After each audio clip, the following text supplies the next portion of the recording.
experienced working in the industry who left the industry, and a large part of casual employees coming to work into the industry too. And it's resulted in a very high number of deaths in the stevedoring industry.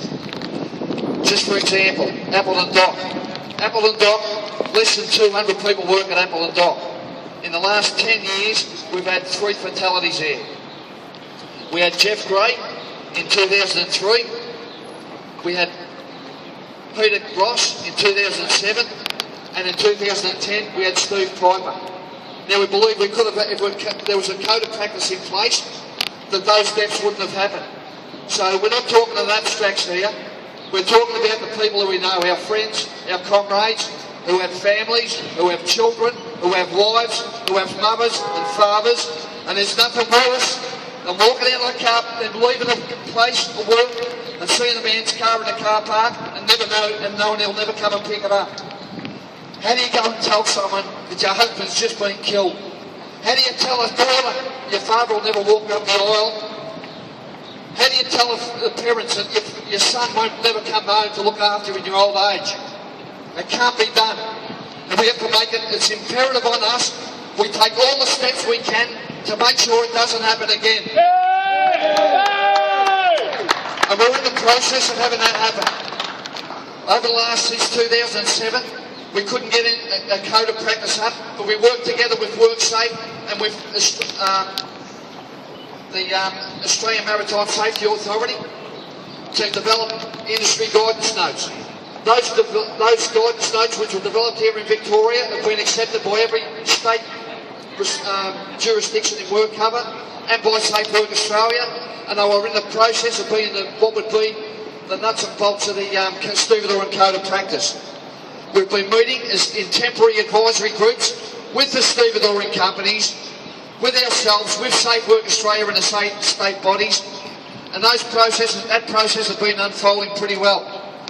At the last TAG group, which is a temporary advisory group, Shipping Australia turned up. Alright? Shipping Australia Limited is not Australian shipping companies, it's all the foreign ships that's actually called to our port, to our shores. And if you don't know, Australia has got the 4th largest shipping destination in the world.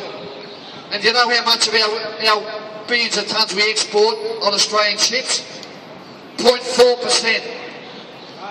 So it leads us to another thing which I'll go on to after, which is trying to, and what the current government has done, is implemented 5 bits of legislation which we hope will reverse that and will result in people being able to work in our industry.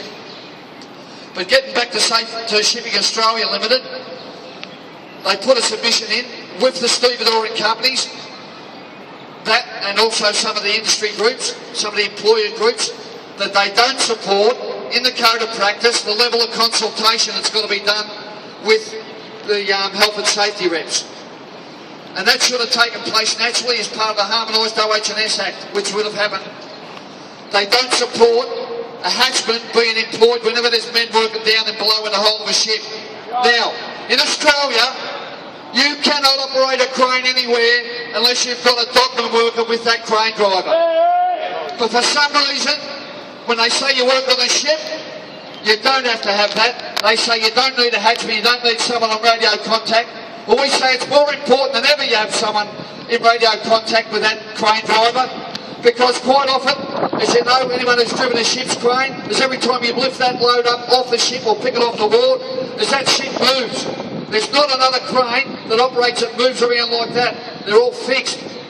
There's not another place in Australia where there's also this huge a big problem anyway. It's not everywhere else, and it's not done in shipping, is that when you've got a crane, you have to have a crane driver's licence. When you operate a ship's crane in Australia, anyone can do it. If the stevedore signs you off as competent, you can drive that crane all you like, with no qualifications and no formal training at all. So that's one of the things that we're going to be fixed up in there. So, and it's getting back to another reason, is that quite often you're working on foreign ships, they don't speak English. You can't say, mate, get out the way. They're walking past, they're in there, you know. It's another reason why we do need a hatch person working whenever there's a crane driver. And the third thing they were objecting to was that they didn't want the road place, management system in place. They didn't want they didn't support the traffic management system which was in the code of practice. So they're anomalies, and we're not happy with it. That's why we're here today. And we're here today with Oceanic out from the front of the headquarters of Oceanic Shipping, because Shipping Australia doesn't have a presence in Melbourne, but Oceanic Shipping is the agent for AAL ships.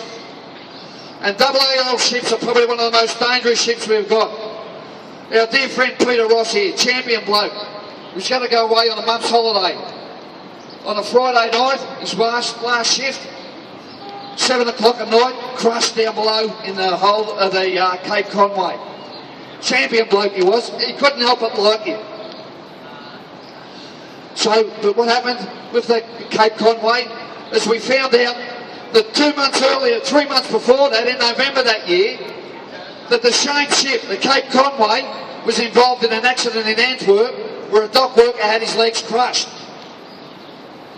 They said that hull was not suitable for that cargo, which was loose steel.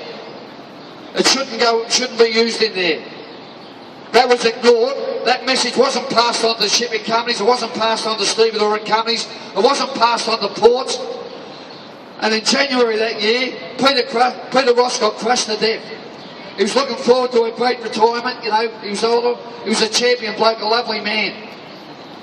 So, and shortly before that, Dean Robertson here was working on another Cape ship in South Australia, very similar accident, crushed to death while loading, discharging steel cargoes.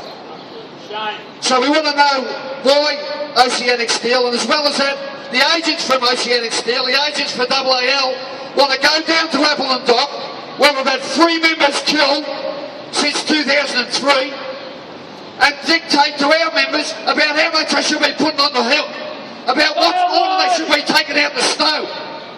They don't employ any stevedores, but they want to dictate to our members what they should be doing, and it's a very dangerous situation. We're not happy, and we're going to go up and tell them that.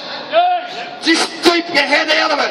We want our members to go and do their work. We want them to work productively, but we want them to come home. We don't want them killed on the job, and we don't want them injured on the job either.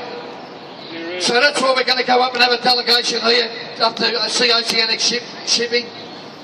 But it's a tragedy that it comes to this. Australia, we pride ourselves in a land of a fair go, and we've got to fight to have a safe working conditions for our members on the waterfront. Can you come up with that picture there?